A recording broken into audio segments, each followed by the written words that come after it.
Welcome to another edition of Special Times with Pierre Filosa, special Halloween edition. Yes, it is. And my guest today is Marcus Vaughn. Marcus is a Republican from Wrentham, running for state representative for the 9th Norfolk District. The 9th District covers towns of Plainville, Wrentham, Norfolk, Walpole, Precincts 5, Millis, Precinct 1, and Medfield 3 and 4. Marcus is running against Democrat Kevin Colcutt to replace Republican Sean Dooley, who served in this seat from 2014 to 2022. Marcus has attended Syracuse on a full athletic scholarship and then received an MBA from California State University, Monterey Bay. Welcome, Marcus. Thank you very much, Peter. It's a pleasure being here with you today. Nice to meet you. Yes, thank you for having me. What inspired you to run for state representative? So I'd have to say, I think inspiration came from my grandfather. He was a staple in his community in Boston and Dorchester. He passed away in 2016. And he always taught me, your community is at the heart of your soul and your family. So I just wanted to step up for the community. Obviously, Sean Dooley is, taking, he's going to be going to the, state Senate, hopefully. So there's an open seat available. I thought it would be a great time for me to, obviously serve my community in a manner that would suit everyone in the district. So, what do you consider your top skills and accomplishments, and how will they translate to success as a state representative? Yeah, so as a small business owner, I think I will bring, a great new mindset to Beacon Hill. Obviously, since COVID and us coming out of COVID, it's very critical that we take a look at the tumultuous times that we've been through the last couple of years and the struggles that small businesses have gone through. It's the time that we're in today is very critical to take a look at that, and I think I bring a new aspect to the district as being a small business owner in the security industry as well. Having the backing of the police, correctional officers union, state police officers, Mass Cop, making sure that our police are well funded. That's what I plan to bring forth to the 9th District of Norfolk. If you're elected as state representative, what would be your main priorities and how are they important to the 9th District, Norfolk? So 3 major priorities that I'm focused on if I get elected to the House Legislature. 1, economic opportunity. I'll support legislation that ensures livable wages, paid sick leave, and family leave for people, within the district, obviously within the state. And then obviously, that'll help initiatives to strengthen small businesses.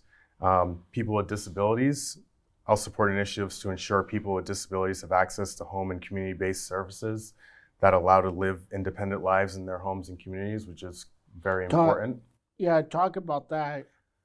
Yes. I'm a special needs person, and I live very far from my parents in a town called Roslindale, Okay.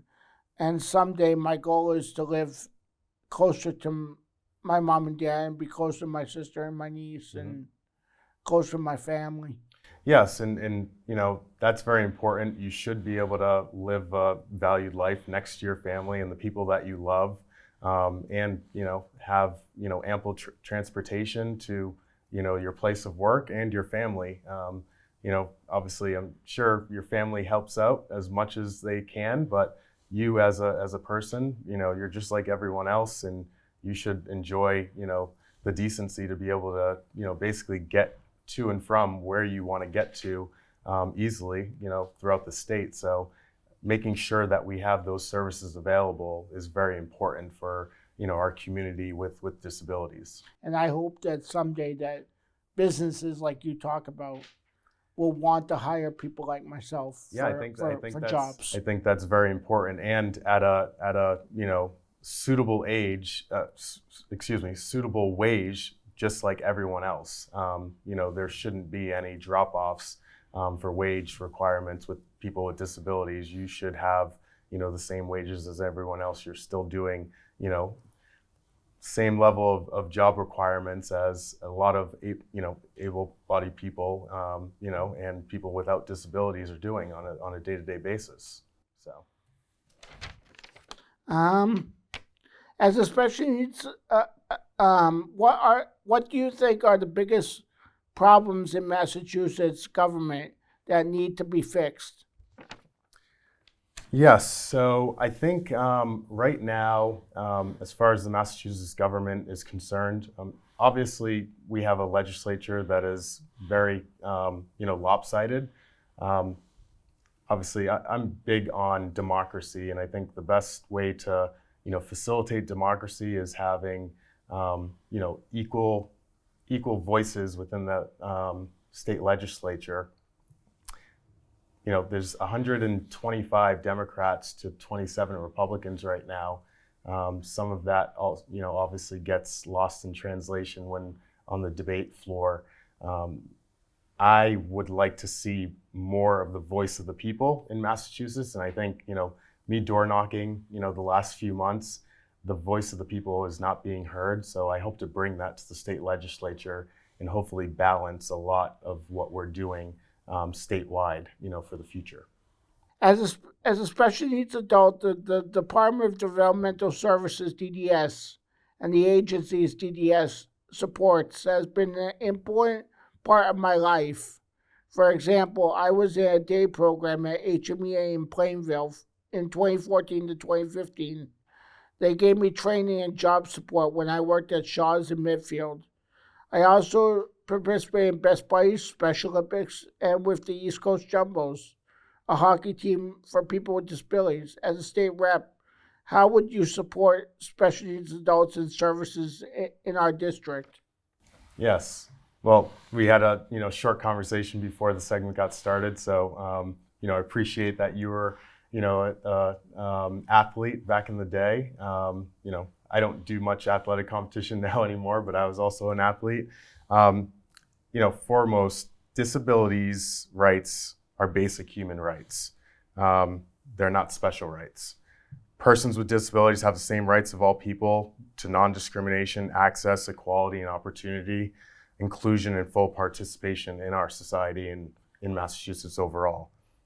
I think that right now the state has a major gap in professional services for people with disabilities, not only because of the current state we're coming out of with COVID, and a lot of people leaving the state in those type of jobs.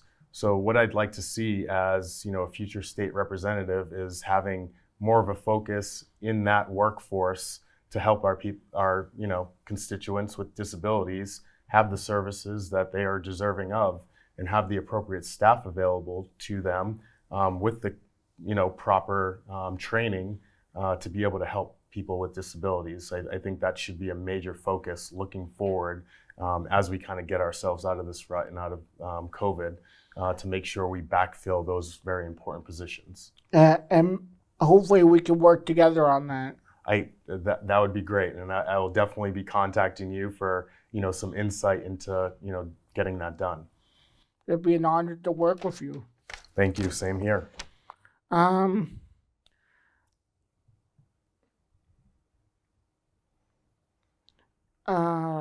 Let's see. The state legislature is dominated numerically by Democrats. Do you have any examples of how you've worked in a bipartisan way? Do you have any favorite people already in state and local government, either Democrat or Republican? Yeah, so obviously, as a newbie to, politics, and I don't consider myself a politician whatsoever, really don't have any, examples for bipartisanship, at the state level or at the local level dealing in politics. But I will say in my everyday life as a business owner, I always come across situations in project management where, I don't always see eye to eye. My team doesn't always see eye to eye with the consultants that we're dealing with the project managers that we're dealing with to, see forth a project for the end user or the customer that we're serving. And, we always, take, that approach that the customer or the end user, they are facilitating the project and it should be their voice, put forth. And that's how I, intend to push forward legislation at the state level to make sure the voice of the people in this district, 9th Norfolk, is heard. I'd have to say, I've had the delight of having some very good mentors during this process. Representative Mike Soder, Representative Sean Dooley, David Meridian, Jay Barrows, Kim Ferguson, and Bradley Jones have all been great mentors through this process, and I very much look forward to working with all of them and a lot of the other state representatives and legislatures on Beacon Hill. And I've had the honor of meeting Kim Driscoll, Okay. who's running for Yes. lieutenant governor. Yes. So she came to Medfield one time for a Medfield election stuff, and I got to meet her and shake hands with her. That's So great. that was pretty cool. That's great. The important issue is reproductive rights. Where do you draw the line? Yes, so on this issue, very sensitive subject, obviously, here in Massachusetts and throughout the country. I tend to take more of a libertarian approach. I mean, I come from a family where my mother had me at 17 years old. Wow. My wife and I actually had our first child pretty young in college at Syracuse. I truly believe it should pretty much be the woman's right to choose. It is her body, but as we give women, rightfully so, women should have the right to choose.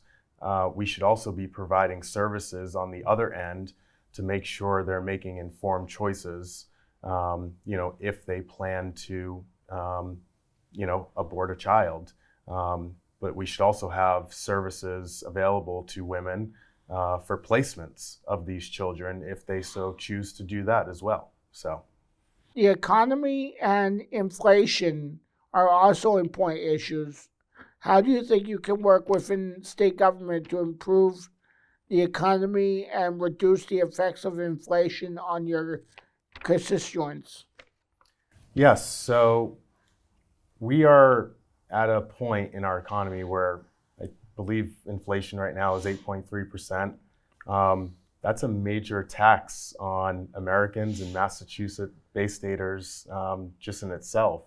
So we're being, we're at a time right now where we have a question on the ballot for more taxation. We are referred to as Taxachusetts.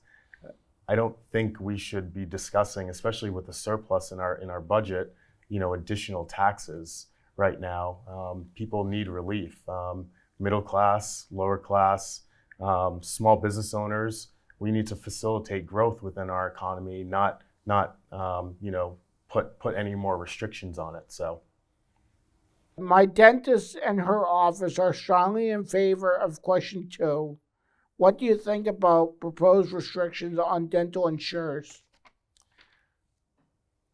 Another really unique question. I still don't really know where I fall because you can look at it both ways.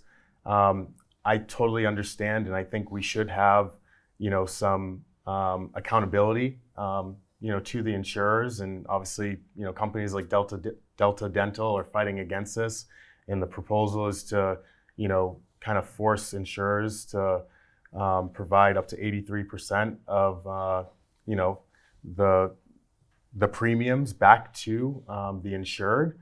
But on the other end of that, I believe if we put those type of laws intact, the insurers are only going to raise the cost of the insurance premiums, which then it's just a never-ending circle.